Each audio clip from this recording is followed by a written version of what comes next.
Welcome to everyone that's here. We are going to talk about the history of patents, and we have two speakers, Professor Robert Burrell and Dr. Aaron Graham. Robert is going to speak first, and this is the title of his talk. Robert is professor at Melbourne, is that correct, and Sheffield, and has written a great deal on trademarks, including the Australian trademark system, but also a lover of history. And so he's going to begin his talk titled there, and then he's going to talk about half an hour, and then Aaron will follow. Thank you very much, and thank you for inviting me, and above all, thank you for being here when you could be outside in the sun. I think Aaron and I are both impressed by your commitment to intellectual property to be here. I want to talk about, well, see the title of my paper, Patents or Parliament, Intellectual Property and the Culture of Reward in Britain's Industrial Revolution. I should emphasise that I'm just using here Industrial Revolution as a shorthand. I don't want to get in sort of bogged down in whether there were one industrial revolution or many, what the dates were. It's just intended to be a shorthand way of communicating that I'm interested in the sort of at least one of the key periods of technological change in the 18th and early 19th centuries. So I should just emphasise that the talk today comes out of joint research that I've been doing with Dr. Catherine Kelly at Bristol. Some elements of that have been published, first of all in 2014, then 2015, and we've got another piece that's forthcoming and then another piece that's in progress, and I'll come back to the in-progress work at the end of this afternoon's talk. So the background is to why on earth we got interested in this project is that there have been for a number of years now real concerns about the pace of innovation in Western economies. So although we're used to encountering in the media claims along the lines of, the pace of innovation is constantly increasing, I think for people who ask questions about the rate of innovation and take the notion of innovation much more seriously, I think there are real questions about what's actually happening with innovation. And in fact, if you think about how much did the world change between, say, 1900 and 1925, 1925 and 1950, 1950 and 1975, and 1975 and 2000, it is not at all clear that the last 25 years of the 20th century were the period of the most rapid innovation or the most rapid technological change. And in fact, even now we still bang on about the internet as being this sort of period of technological, sort of this amazing technological innovation. But let's not forget that's an invention of the mid-1990s. If the rate of technological change were really increasing, then surely we should have seen a number of other equally significant breakthroughs. Now, we can argue about creation of the web, we can talk about smartphones, but nevertheless, the point that I'm trying to make is that I think we need to tackle this idea that innovation is increasing much more critically, and many people are doing that. I think one of my concerns is that as intellectual property lawyers, we may need to think rather harder than we have done historically about innovation. So when we think about innovation as intellectual property lawyers, I think there's often a tendency to, if you imagine, to automatically think about, well, what can you get intellectual property protection for? So we almost start with, well, we know what innovation is because it's the things that we patent. But of course, that's very much to put the cart before the horse. And I think we're not very good at thinking about innovation compared to other disciplines. For example, when we're thinking about innovation, how many of us even ask the question, so do we mean dynamic efficiency? Do we mean inventions that improve social utility in some other way? And it's not true for all of us, but I think many of us have fallen into the trap of not really thinking very critically about what we mean by innovation. And I think as part of that, I'm also concerned that we need to start engaging much more directly with other scholars who are investigating barriers to innovation. And I'm thinking particularly here about people working on corporate governance who are focused on, short-termism within corporate governance created by a particular shareholder value model of corporate governance, which then leads to focus on short-termism, and short-termism is a barrier to innovation. Are we doing enough to engage with those scholars? Now, I do think we've become quite good at recognising that intellectual property can be a barrier to innovation. So we have literature on patent thickets and non-practicing entities, or patent trolls, if you prefer the more pejorative term. But, and this is where the interest for this project came in, I wondered whether we need to think more seriously about alternative incentive structures. And at the very least, if we thought more seriously about alternative incentive structures, we might start questioning some of the things that we take for granted. So one of the things that we often say to students, many of us do anyway, is we just repeat uncritically, well, the patent system is a winner-take-all system. And then we talk about whether or not the winner-take-all system is in fact desirable. Forgetting, of course, that the loser also gets to take all of its investment and put it into a tax credit under the R&D tax credit system. And there's a whole literature out there about whether tax credits for innovation or for R&D are in fact just creating tax arbitrage, whether they actually do the job that they're designed to do, and so forth. And again, I don't think we're particularly good at engaging with that literature. But my particular interest in alternative incentive structures is really focused on rewards, so payments as an alternative to patents. And I didn't come to this cold. There has been renewed interest in innovation prizes for a number of years now. And you see a number of jurisdictions, China, the United States, experimenting with new or different reward mechanisms. And of course, in the United Kingdom, that led to the establishment of Longitude 2014, which I'll talk about a bit more.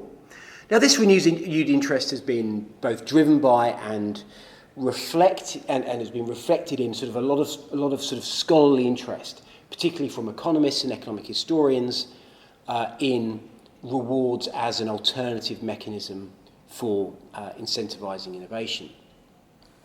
And what struck me when I started reading some of this economic literature is that history has played a key role in a lot of this scholarly literature, but of course it's also played a key role in sort of, if you like, the popular debate. The reason why it's styled Longitude 2014, even though it's got nothing to do with longitude, is of course it's a deliberate nod back to the original Board of Longitude. But when you scratch the surface of what's going on in the scholarly literature and you look at how history is being used, it's tended to consist of either isolated case studies. So case studies, for example, around agricultural prizes in the 1930s, or some work on refrigeration prizes in the 1950s that I've read. And I think this is particularly true for the more theoretical economic papers, we see even there isolated examples being sort of used, and then sort of, so you have sort of the theorised account, and then you say, oh, and we know that's true because see historical example. And the historical example that's almost always given is longitude, and the example that's developed is almost always taken from Darva Sogel's 110-page book on longitude, as if there was one history of the Longitude Prize, and everything that you could possibly ever need to know about that prize is found in the pages of that book. And I'll come back to that later.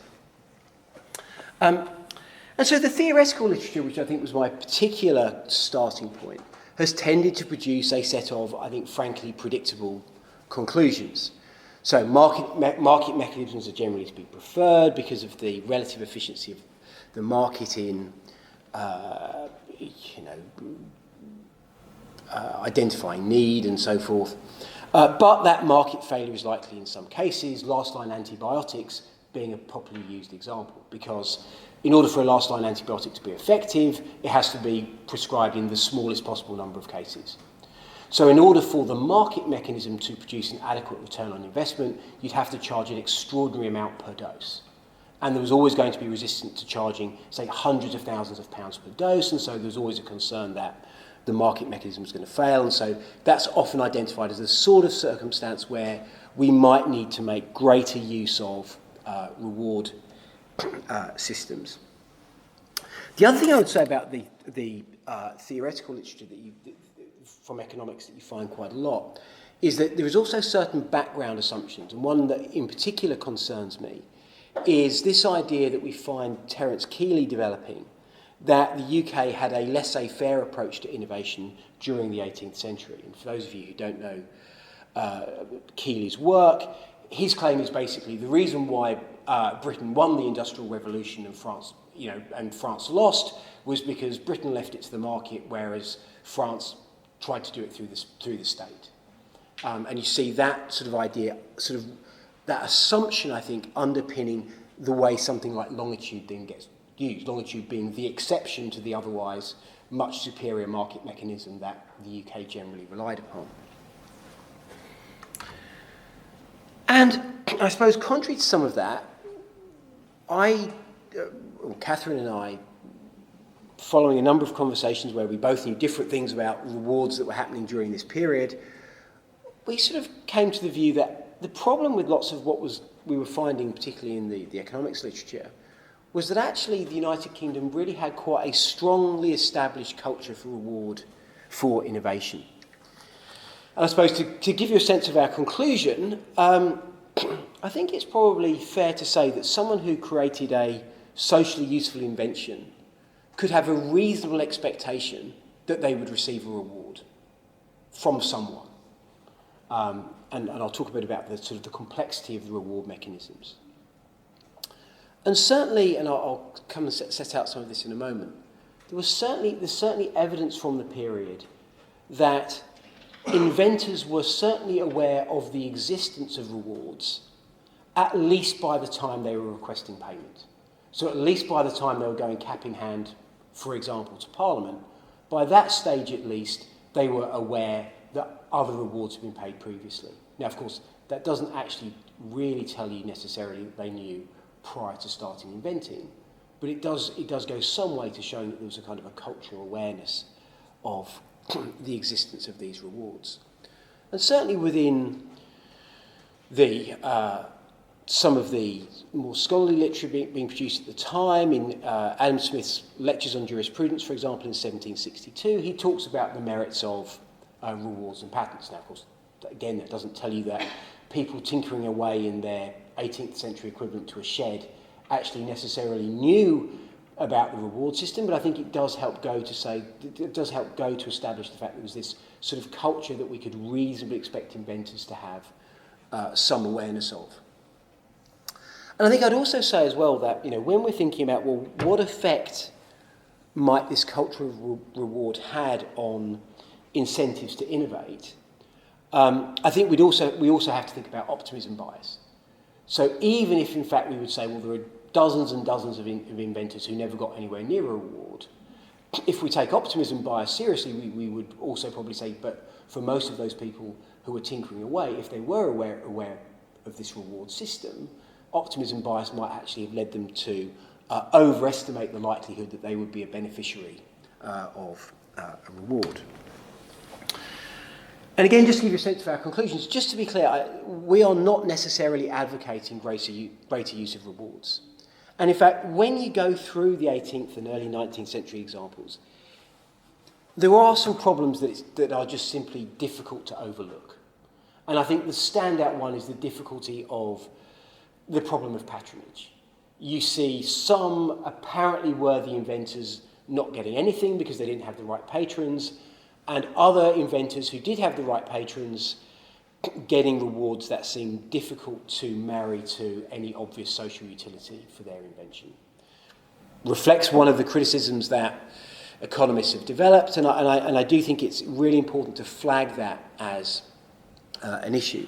I think another thing to say as well is that if we're thinking about lessons for any of this for the current period, I do think we need to bear in mind that corporate actors may simply not be capable of being incentivised by non-market mechanisms. If you think about if you're a corporation and you end up with a patent portfolio, there are all sorts of things you can do with that patent portfolio, other than actually making the widgets and using your patents to stop other people making the widgets. You can securitise patent portfolios. That's big business. That's big business again. wasn't briefly after 2009. So I think we need to be very careful to bear in mind that not all actors are necessarily capable of being incentivised by non-market mechanisms. But conversely, what I would say is that the reward system of the 18th and early 19th century was also nowhere near as arbitrary as the caricature might have us believe, and I couldn't help but put a reference to Darv Sobel's book at that point. Those of you who haven't read her book, her account of longitude focuses on Harrison and the fact that, on her account, he was this sort of struggling sort of genius from Lincolnshire who solved the longitude problem and spent many years fighting to get his just deserts under the legislation that set up the longitude prize.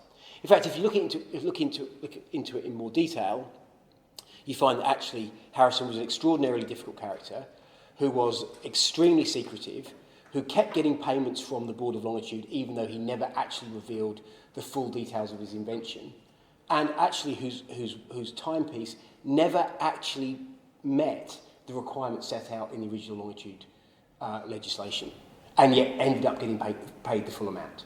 So in fact there's another very, very different history, and one I think that suggests that we do need to take the caricature, be quite careful about the caricature.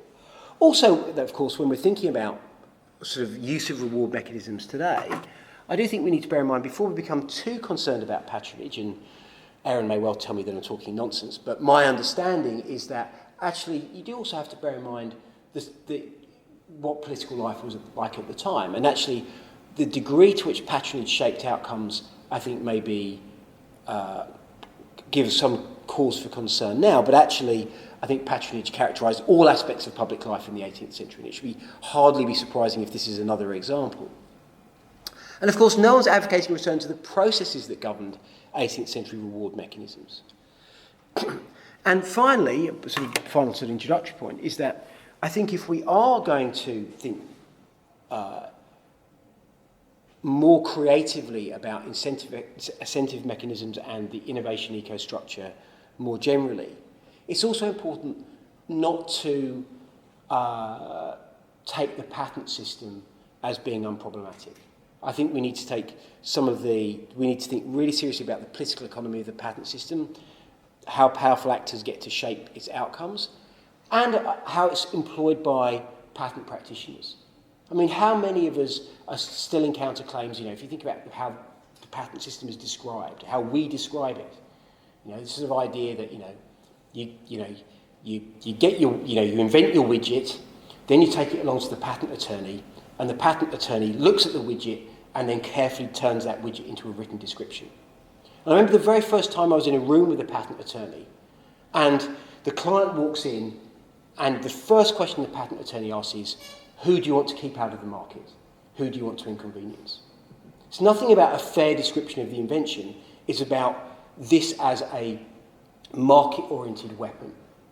And so we need to think really long and hard and carefully about how the patent system actually works before we, if you like, what I want to avoid is comparing, if you like, an idealised model of the patent system with, if you like, a caricature of how a reward system might operate. Okay. So, that's, if you like, my conclusions. Now I just want to just give you a sense of how the reward system that we're interested in actually operated. Well, the first thing to note is that when we're talking about the reward system, to use the language of economics, generally speaking, the reward system operated on the basis of recognition prizes rather than inducement prizes, i.e., the rewards were given ex post, they weren't set up ex ante. And in that respect, the longitude prize was actually not unique, but it was certainly atypical. So the longitude prize, for those of you who don't know, said, if you solve the longitude problem within these technical specifications, then we'll give you this amount of money. Whereas, in fact, the reward system was much more commonly operated on the basis that having seen what you've done and having had an opportunity to assess its social utility, will then work out how much you deserve. And the apex of the reward system was a system of parliamentary rewards. And between 1732 and 1840, Parliament granted rewards to more than 30 inventors, and those rewards were in aggregate worth in excess of £200,000. Now, trying to give you an equivalent figure is notoriously difficult, but if you take 1880 as roughly the 1880 is roughly the midpoint in this system, and if you use a mid-range way of converting that to a modern sum, we're talking about something in the order of £200 million. Now, there are some well-known examples. 1732, Thomas Loam, £14,000 for his silk machines. Joanna Stevens, £5,000 in 1739 for a medicine to deal with the cause of the stone. 1772, Dr. Irvine, £5,000 for improving and really getting a workable mechanism for producing potable water from seawater for ships. And I'm sure most of you will know about the various payments that were made to Babbage in the 1820s for his difference engine, although, as you also know, that never actually worked. Just to give you some other examples of how this system operated, just to take three, these are three doctors who ended up receiving rewards. So working from the left, we have Carmichael Smythe, who invented a new form of nitrous fumigation. So this was basically a way of tackling disease on ships, and particularly prison hulks, so that you didn't have to take the prisoners off. You could sort of fumigate the ship without doing the prisoners any, well, immediate short-term harm anyway. Secondly, we have Sir William Adams, who I think rediscovered a mechanism dealing with an eye disease called Egyptian ophthalmia. And then amongst the most famous of any of the rewards, on the right we have Edward Jenner, as we can see, hence the picture of the cow, who was paid in total across the first decade of the 19th century £30,000 for his work around smallpox inoculation. And just because I know this would make Catherine happy, here are some gross pictures to follow. Smallpox on the right, Egyptian ophthalmia in the middle, and prisoners on a prison hulk on the left.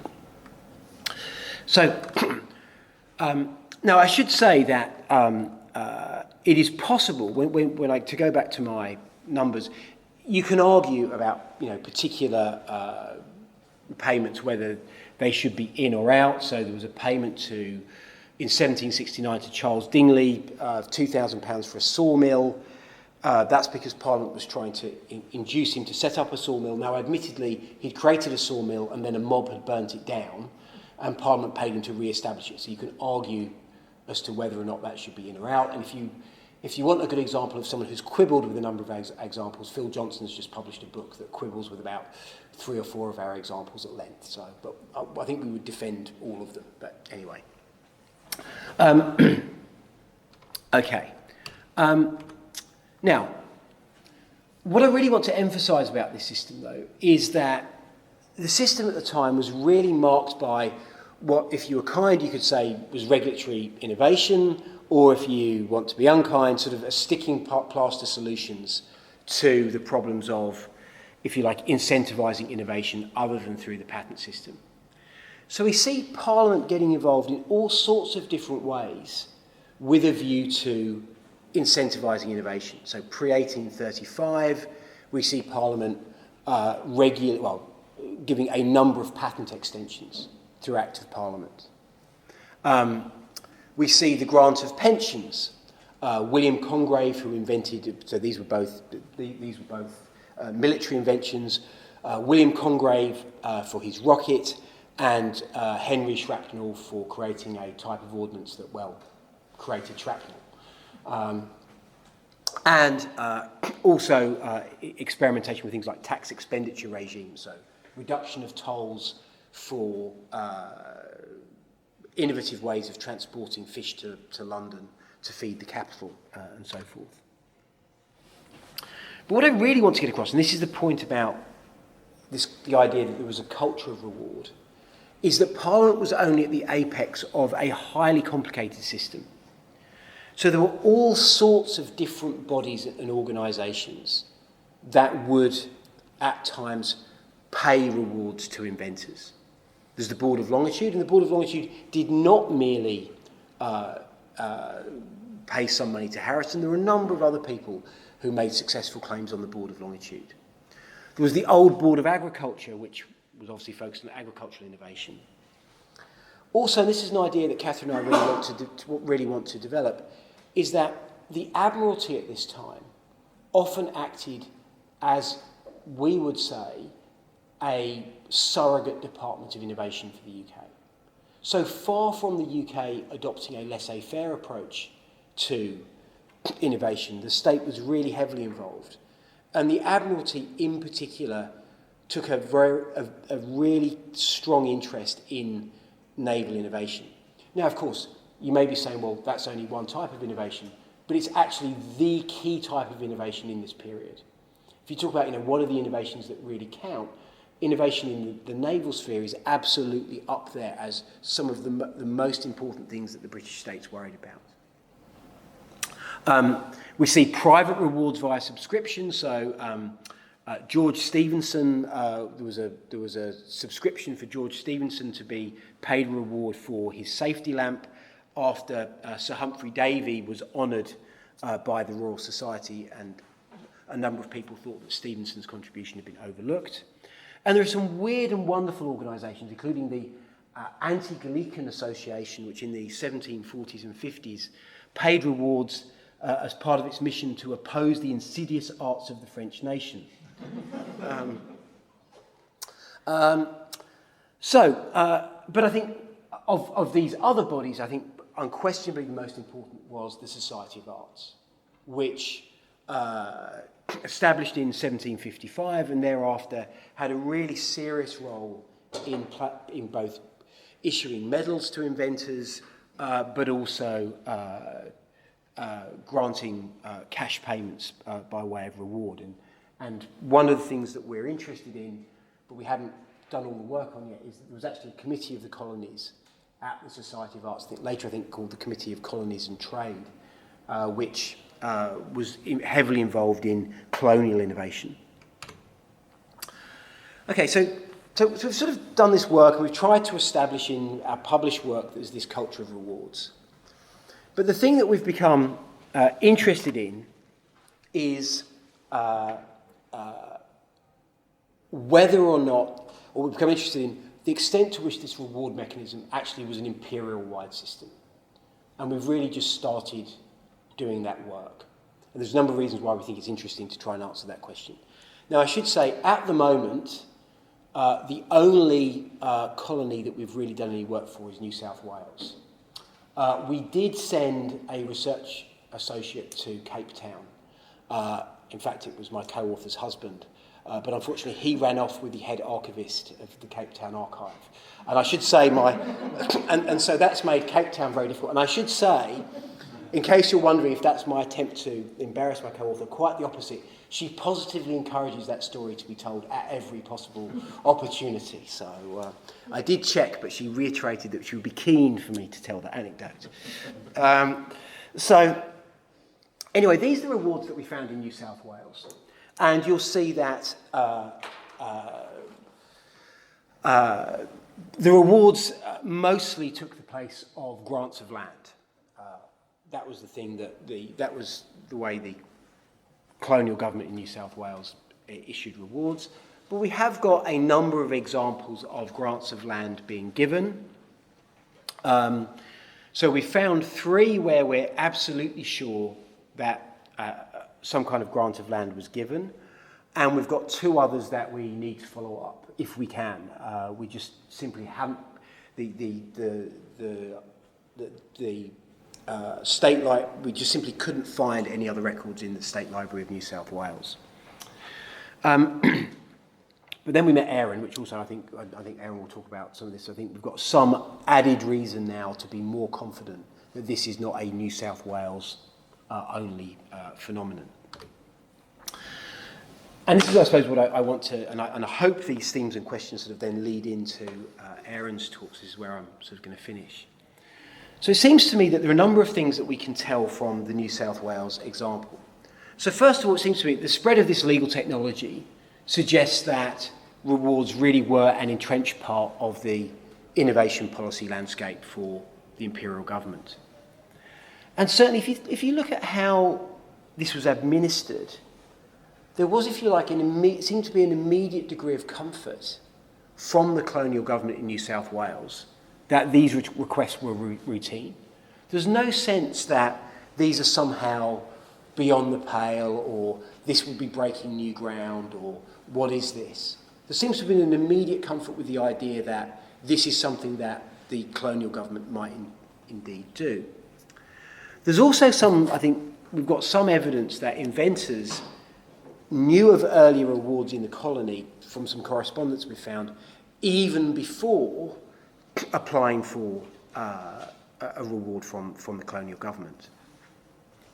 I think one thing to emphasise that I think really comes across particularly from the colonial example is that there was a common concept of discovery that allowed both the government but also claimants to draw links with other types of reward. So if you look at what was the colonial government giving grants of land for, well, it was often discoveries. But in this context, we mean, say, discoveries of arable land upriver, to give you an example of one person who got a reward, I think 20,000 acres. And I think this common idea of a discovery actually helped, if you like, ease this suggestion that it would also be acceptable to reward other types of discovery. For example, discovering that this particular type of sand on this particular type of beach in Sydney was particularly good for in glass manufacture. I think the other thing I would say, and this I think also goes to some of the other points, we've also found evidence of significant interference with and influence over the Royal Society by the Colonial Office. So the imperial government was very much trying to steer what the Royal Society was doing and really emphasising, the particular needs of the New South Wales colony, and hence encouraging, for example, the grant of the medal to this guy Bernie. I'm afraid we actually don't know his first name yet, for his improvements in the quality of wool that was being produced for export. Now, having said all of that, and one of the reasons why we do need to, I think, expand the research, is that there were a number of features of the New South Wales colony that were unique.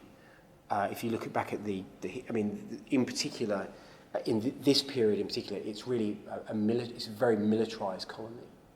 And so, on the one hand, you might say, well, isn't it then even more striking that we've got these rewards in place?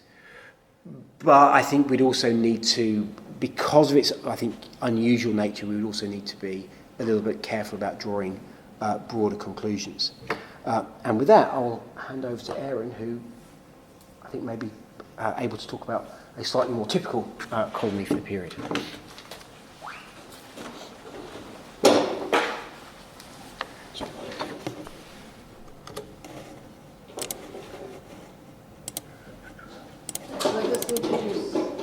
Briefly, who's an early career fellow at University College in London and writes about governance, finance and politics, is that right? Yeah, that covers it. 1660 to 1850 in Britain and the Empire, and he's going to talk to us about that. Great.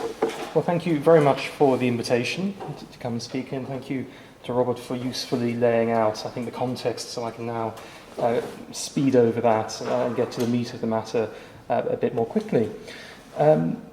My interest in patents really comes out of a much broader historical project I'm doing, which is to look at the state, the imperial state or the colonial state within Jamaica and in other parts of the world, and see how it works to try and integrate it with a wider literature on state formation.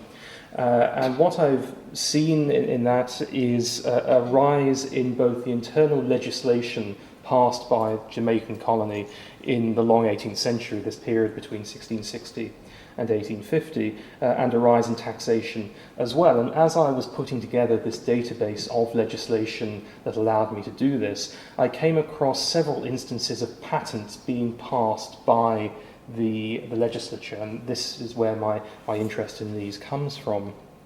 So what I want to do is to use this example of Jamaica across this entire period as a kind of a case study for some of the ideas that Robert has been talking about, to see what happens when we look at a colony such as Jamaica, which in some ways is slightly atypical. It is the largest colony of the British West Indies.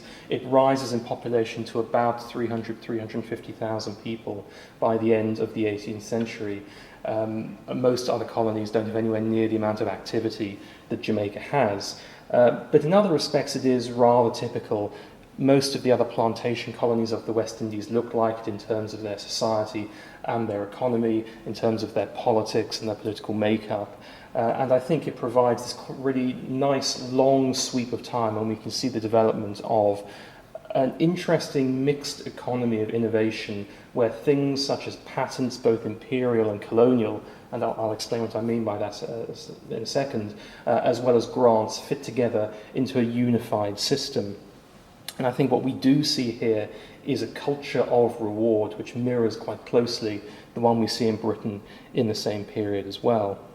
So I'll skip very, very briefly over the historiography of patenting at this time, simply just to say that it's been the focus of quite a large amount of historical attention from people like Henry Dutton, Christine MacLeod, Sean Bottomley, who've all focused very much on the national patenting systems of England and then lately Scotland and Ireland as well.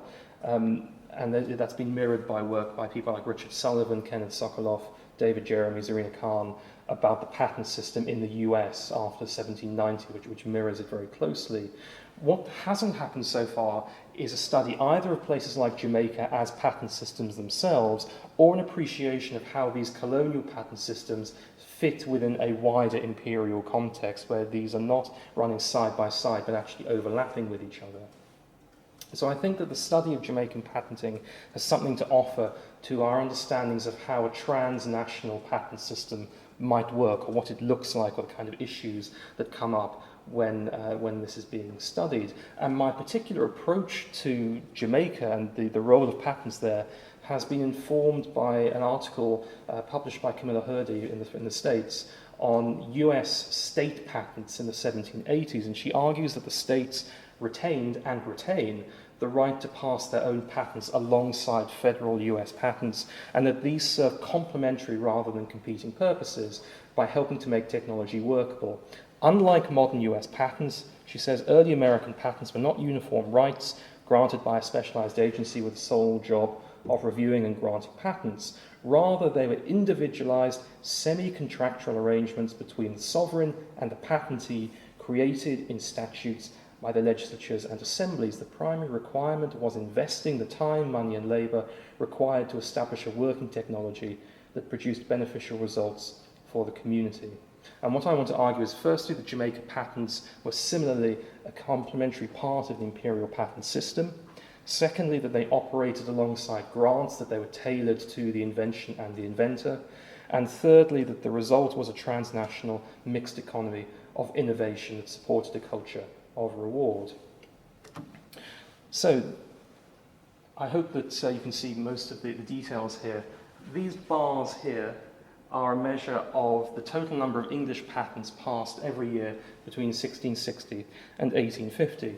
And English patents had reached what we would recognise as standard form by about 1700. It was an administrative process. You took your patent with your specification by the 1730s, you took it to the Chancery, you enrolled it, and you received a standard patent for a standard term of 14 years. The idea was it should be original, but it wasn't tested for that. It cost about £100, it took about 6 months to be processed. It covered England and Wales. There were separate patent systems for Scotland and Ireland, and these little things down here at the bottom are the Scottish and Irish patents passed in the same years as well. These figures here are Scottish and Irish patents as a percentage of the total number of English patents passed in the same time. Now, that was the English patent system. For £7, you could also obtain an additional clause which extended the jurisdiction of your English patent to the colonies and territories of the Crown beyond England. So exactly the same powers, but to English imperial territories as well. Of the 3,410 English patents passed between 1700 and 1813, 474, or 14%, had these colonial clauses. Now, if we compare them to Irish and Scottish patents, it's not entirely a fair comparison because Scottish and Irish patents cost so much more, but nevertheless, we can get a sense of how important colonial patents were to inventors in Britain at the time. And as you can see, about 14% took a colonial clause, which was about the same as took a Scottish patent as well as an English one, and rather more in terms of percentage than took out an Irish patent.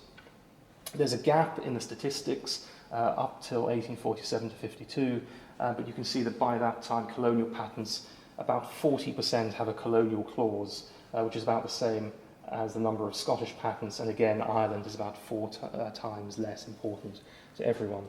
So that is the English colonial patent system. Alongside this, there is an internal Jamaican colonial patent system.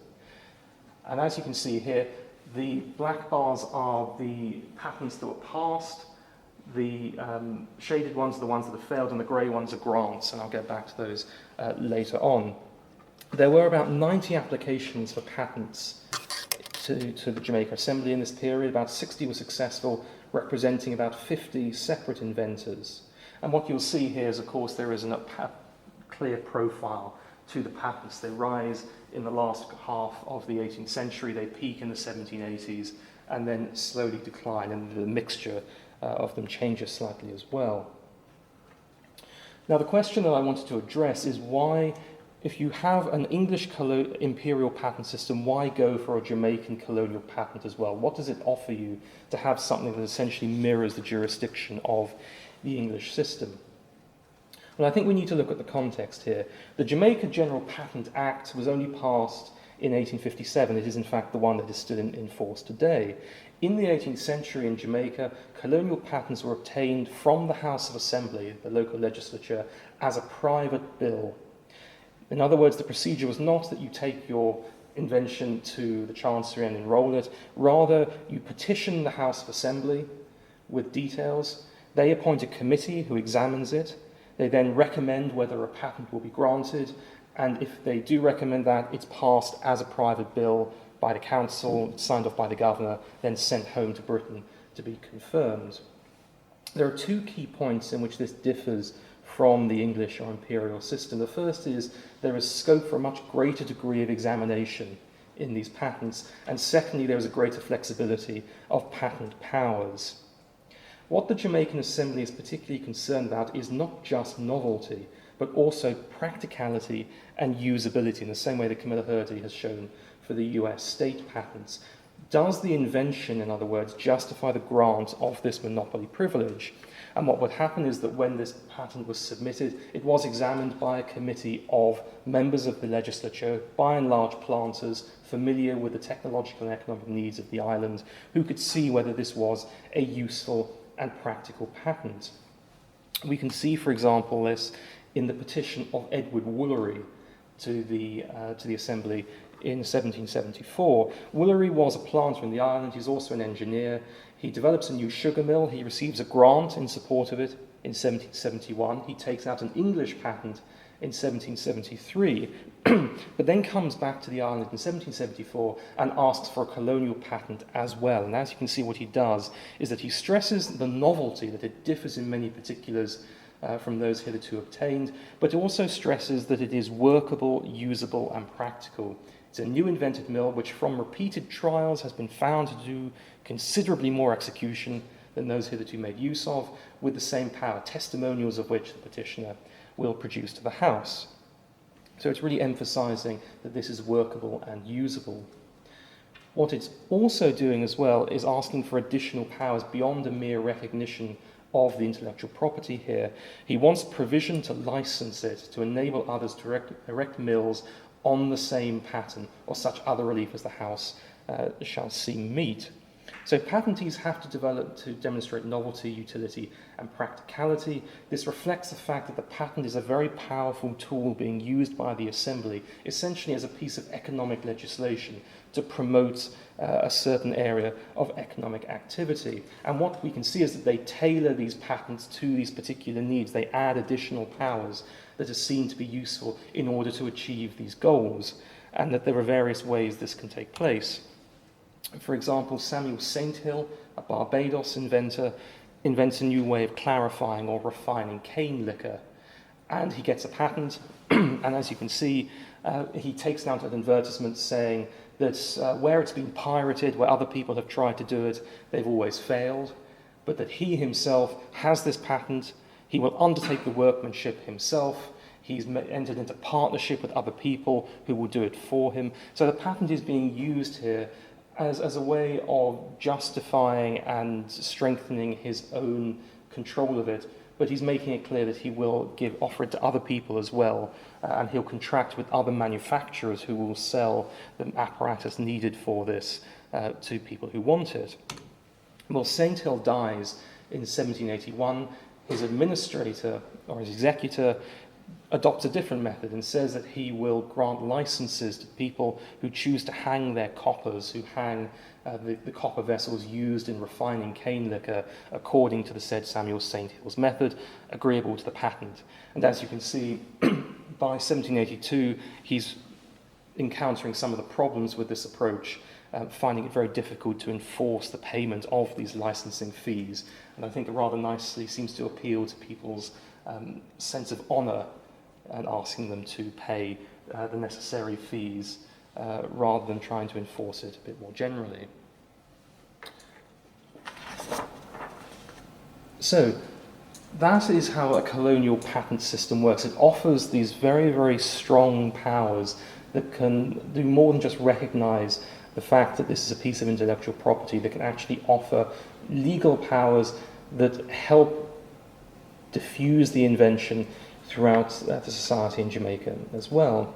So to come back to this question of why someone would choose a colonial over an imperial patent in Jamaica, I think the first thing I need to say is that there is admittedly a very minimal overlap here. There were 474 patents with a colonial clause between 1660 and 1813.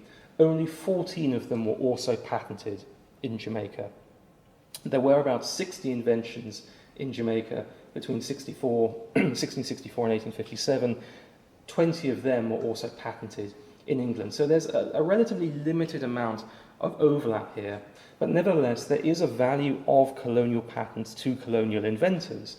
It essentially allows them the protection of a patent without having to make a very difficult and costly trip to England. For English inventors, why do they want a colonial patent? They get access to these additional powers. Their basic patent gets upgraded in a sense with these additional powers that can be enforced in local courts rather than having to prosecute infractions in England. It enables them to make much better use of the patent that they already have. So I think, in other words, we need to see imperial patents as providing a general protection which was sufficient for many inventors where the costs of piracy were low. Where the costs were very high, when the risks of what would happen if someone were to pirate this invention and take it themselves are very high, the colonial patents provided this additional protection. In other words, what we're looking at here is a complementary system of weak imperial patents and strong colonial patents, one which simply confirmed property rights, the second almost a form of economic subsidy with additional powers for useful inventions. If anyone's interested, I also have a breakdown of the different types of inventions, different types of inventors and things like that, as well as surveys of the wider patenting world in the British Atlantic, which I can go to at the end. So that is how the patent system worked. What I want to come back to is the other aspect of this, the grants within the system. I think we miss how complementary these grants are if we only focus on patents, in the same way that if we only focus on patents in the British context, we miss, as Robert was pointing out, the possible importance of grants to that process. I think one of the benefits of focusing on Jamaica, though, is that because it is so small, we essentially get a bird's eye view of how this system works as a whole. And what I want to do is point out some of the instances where we can see both inventors and the assembly itself using patents and grants strategically to achieve certain aims, and in fact moving back and forth between colonial imperial patents and colonial grants in order to support their inventions. Now, grants themselves were the other half of the patent system, as I've said, and were obtained in largely the same way as patents themselves. You're an inventor, you apply to the assembly with your invention, you submit a petition, it's referred to a committee, and they advise the assembly whether a grant is to be provided or not. To summarize, there are three main circumstances in which grants are awarded rather than patents. The first is to support simple mechanical inventions that were seen as being easy to pirate and thus difficult to patent. Secondly, to support chemical, botanical, biological inventions that were seen as being technically difficult to patent and to enforce. And thirdly, to support inventors who it was felt were not in a condition to market their inventions in a satisfactory way. In other words, it provided a set of incentives for people who might not otherwise have been able to patent what they were doing and to benefit from the investment in their invention. For example, in 1840, we have the case of John Humber, who invents a machine for peeling and winnowing coffee, which he claims reduces labour, power, cost, and time. So obviously a very useful thing to have. He submits his petition, it goes before the assembly, it goes to a committee, and the committee report back. They say, the simplicity of the machine puts it in the power of the rudest artisan to construct it for himself. In proportion, as it is likely to become generally adopted on account of its economy and efficaciousness, it will tempt persons constantly to infringe on the patent right of the inventor. As no enactment can guarantee him against this piracy, he has no recourse but to the liberality of the legislature. By purchasing out his patent rights and throwing the invention open at once to the public, the colony will be unrestrictedly benefited and the ingenious inventor duly rewarded. And the assembly duly made him a grant and bought out these patent rights and made the invention essentially open access to anyone who wanted to adopt it. We see the same process at work for numerous other inventors who invent things that could have been patented, but which they lacked the personal ability to develop and which they were not willing to license. Hugh Greaves, for example, in 1807, invented a new cattle mill. It was a mechanical invention. It should have been more than able to be patented, but his petition said, the petitioner hath been deprived of his sight for many years, and is now almost blind, and his circumstances will not admit of his applying to the House for a patent for erecting mills upon the said model. And this is something repeated in many other petitions for grants as well, people saying that for various reasons they're too old, they're too injured, they're too poor, they aren't able to develop these things, and as a result they want a grant rather than a patent. So what we're seeing here is a grant system that enables the assembly as a representative of the public to diffuse useful new technologies throughout the island, while at the same time offering a reward to incentivize inventors and reimburse them for the time and expense of invention. In other words, what we have here is a mixture of potential routes to remuneration, creating a mixed economy of innovation, where both inventors and the assembly are able to strategize and adopt an approach that suits their needs and their view of what the public good of the island is. And what I've come across are several inventors essentially picking and choosing which strategy they use. John Greenhill Young, for example, in 1762, he gets a colonial patent for a sugarcane mill. In 1766, he gets an English patent for a hydraulic machine or a pump. By 1773, he's come to Jamaica and gotten a colonial patent for it, I think for the same reasons that I've already said. Then in 1783, he gets a grant for a new sort of artificial stone used to make fireproof roof tiles. And he requests a grant because it's a chemical process and that a grant will enable him to set up a manufactory in the island to produce the tiles. In other words, this is someone very, very familiar with the patent process who nevertheless decides he wants a grant for the various reasons that he says, and the island agree with him that this is something useful, that it's something which can't be patented, and it's something that they want us nevertheless to support. So that's inventors moving back and forth. What we also see are inventors doing the same, is the assembly doing the same thing as well in order to achieve maximum diffusion and utility. So there's a petition in 1799 of Jean-Baptiste Bruet, a mechanic, formerly of Cap François in Saint-Domingue, but now established in Jamaica after the Haitian Revolt.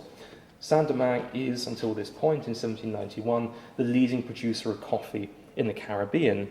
And Bruet proposes a machine to cure and beat out coffee, which is in practice a series of kilns that circulate hot air under the terraces on which coffee beans are dried in order to improve the taste, the colour and the flavour. This is a crucial invention for Jamaica in the 1790s, at a moment when it's filling the gap left by Saint-Domingue and trying to maintain its coffee industry.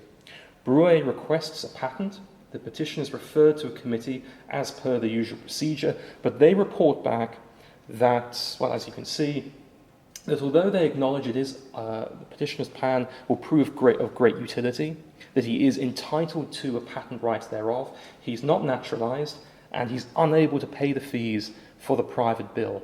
So the committee therefore recommend to grant him a sum of £350 in full reward for his invention, and crucially the machines constructed according to the model thereof may then be used by any person desirous of the same without any licence from or fee paid to the petitioner.